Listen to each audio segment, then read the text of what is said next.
If your case does not get resolved in the first part of the process, the claims process, then the next stage would be to file a lawsuit and go forward with a litigation process.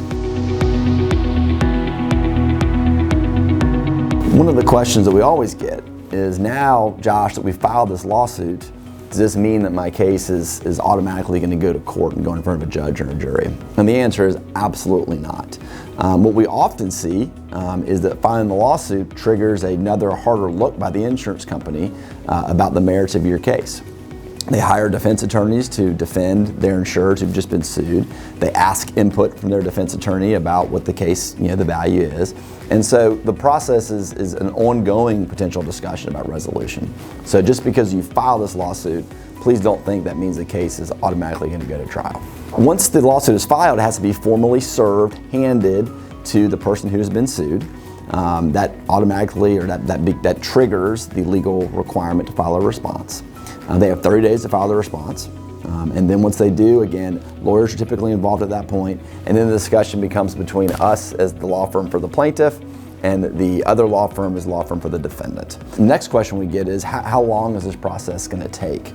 The minimum amount of time that it takes is 6 months. That's how much time the Georgia law gives both sides to engage in this litigation process, which is meant to allow both sides to exchange information, to trade names of witnesses, facts, documents, medical records, pictures, bills, all the things that make up the claim.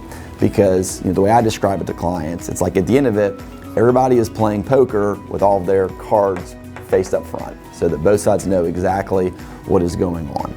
The other question we get is, what is the role of the client during all of this?